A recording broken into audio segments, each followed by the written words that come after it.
Hi, this is Julie Campbell with Two Peas in a Bucket, and welcome to another Finally Friday card tutorial. For this week's tutorial, I'm going to show you how to create a hybrid card. I'm going to be taking elements from a digital scrapbooking kit, importing them into my Silhouette software, and then printing and cutting those items in order to create our card for today. If you don't own a Silhouette machine, I'll also be providing some ideas for how to create a similar card using basic crafting supplies. Let's get started with today's card. Okay, so I'm just going to quickly show you how to purchase a digital file. So you just go to twopeasinabucket.com. You can find the digital files in a couple of different places. One place is by clicking on the store button, and you just scroll down until you see product types, and there are the digital files right there that you can purchase. Another easier way is just to go to digital tab and then the digital store button. As you can see, there are lots of different kinds of files that you can order, but to find the one that we're looking for, I'm just going to click on the search button and type in butterflies. Okay, now it has narrowed our search items down, and here is the file that I'm looking for, chipboard butterflies. And here are all the different ping images that come in this collection, and there are different types of licenses you can purchase. And then you just click on Add to Cart. And then once you've gone through the purchasing process, you'll be able to find your downloads by going up to your name and then downloads at the top of the screen. And once you've downloaded your files, you can open up your Silhouette software. And I'm just going to change the size of my page to letter size so that this will fit in my printer. And I'm going to select the registration marks button at the top there, and then I'm going to click on the show registration marks button. This is just going to show me where I cannot place items because they will not print in those grayed out areas. And now I'm going to go ahead and open up some of my files. So I selected File, Open, I've gone to my downloads, and then I'm just going to look for the file I just downloaded. And I'm going to click here so I can see my actual images. And I'm going to start with this apple shape. I'm going to double click that. So this actually opens up in a new tab. So I'm just going to click on that and then edit, and I'm just going to cut that from that page. I'm going to go back to our original page and then go back up to edit and select paste. And there's our image. So I'm just going to put that into the area on the center of my page. And then I'm going to go collect another image that I've downloaded. I'm going to select the leaf image right here. And I'm just going to do the same thing, cut that, and put that back on our original page.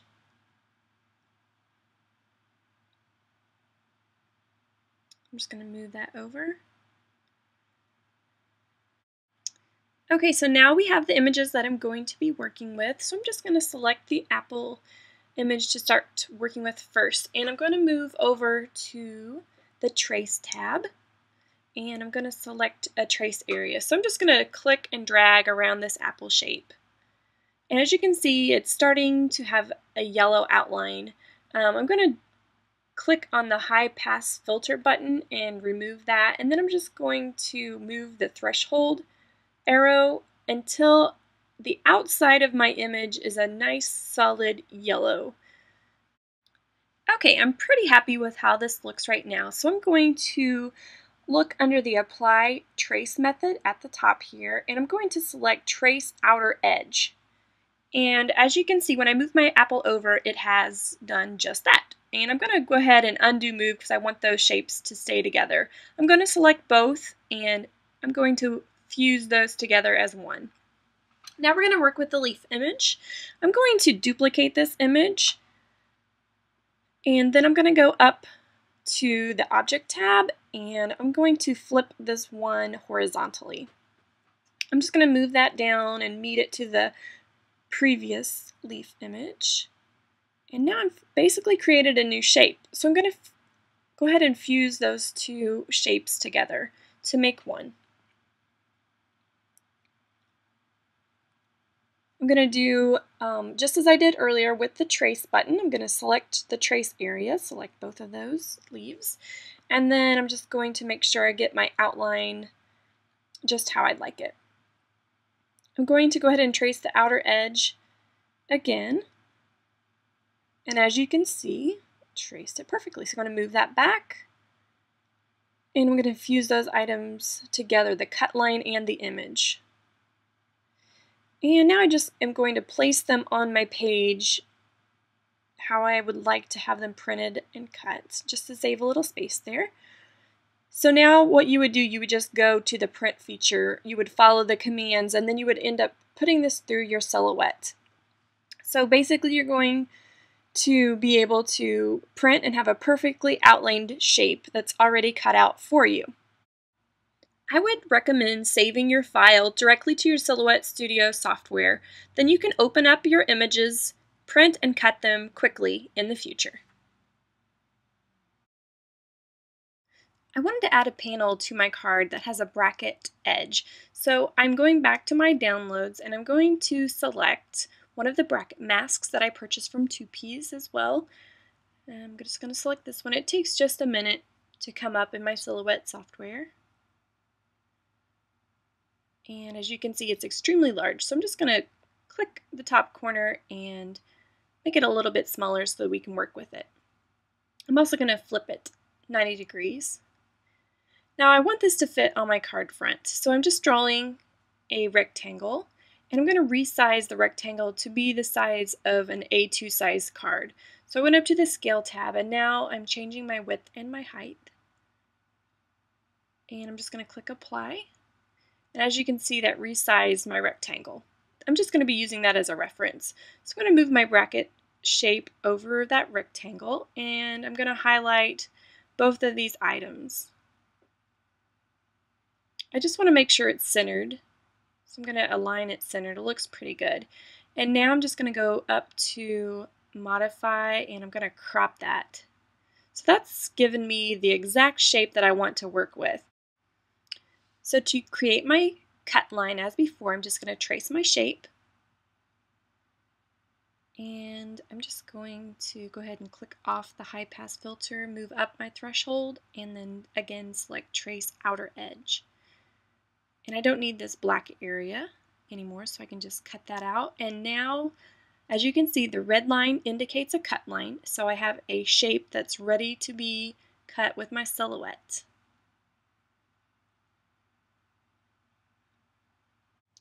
I wanted to show you how you can quickly create layers. So what I've done is I've selected our shape and then I've gone to the offset button at the top of the screen here and I selected the internal offset button and I wanted to keep the corners sharp, so I'm selecting the sharp corner button, and then you can just dial up or down on that area, and as you can see, it's starting to create a nested or layered look. So I like that, so I went ahead and clicked apply, and now we have two shapes, one that sits perfectly inside the other. I'm going to cut one with cardstock and one with pattern paper. Okay, so this is what all of our different sections look like once they've been cut. As you can see, here's our little leaf image, and the silhouette cuts nice and close to the delicate images. And then here's our little apple piece. I went ahead and machine stitched around the outside of my cream cardstock just to give this panel a little bit more contrast.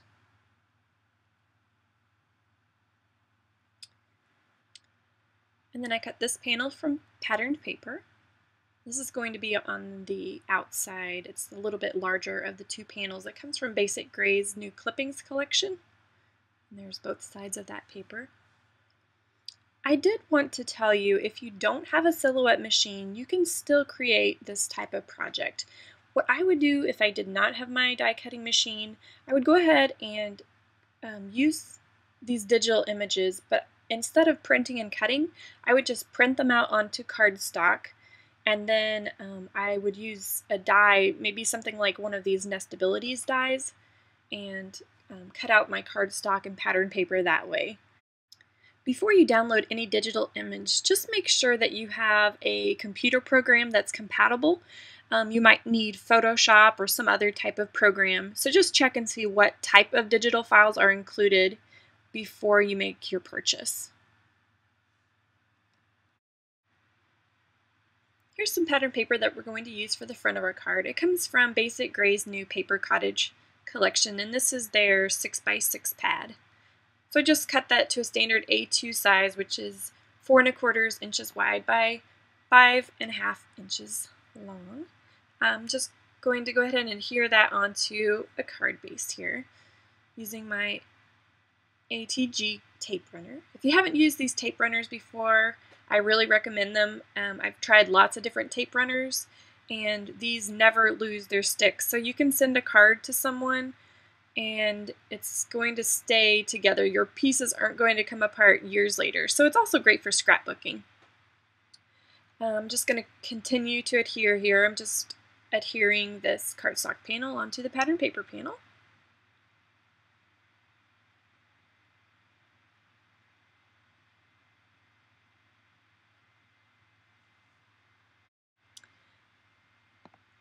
Okay, now that I have that finished, we're going to go ahead and adhere our little tiny die cut pieces. And there are several ways you can adhere these fine, delicate images. One way that I really like to do that is by using my Elmer's spray adhesive. You can buy this at pretty much any craft store.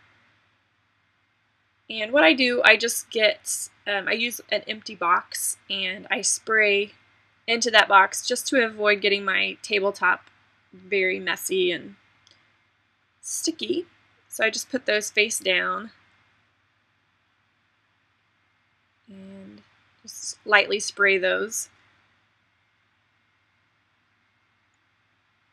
And then I like to use, I have a pair of tweezers, it's a craft tweezer, just so that my fingers don't get really sticky, because this adhesive, it is really hard to get off of your skin if you spray directly on there. So I'm just going to place that onto the card front. Trying to line that up nicely here. It just works really well when you have these little tiny delicate pieces to use the spray adhesive, in my opinion. And it holds really, really well. So I'm going to go ahead and put our apple down. If you don't have spray adhesive or you prefer not to use that type of adhesive, I also recommend using Ranger's Glossy Accents. You can just apply that right to the back of those delicate pieces and it adheres really nicely. It dries in about 15 minutes. I'm going to go ahead and dress this panel up a bit. This is just some plain twine. So I'm just going to wrap that around this card base and tie it into a bow.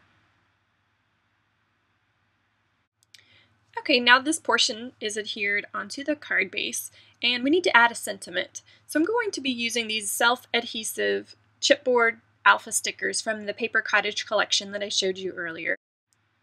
The sentiment is going to simply read, "For you," which makes this card very appropriate for a lot of different occasions.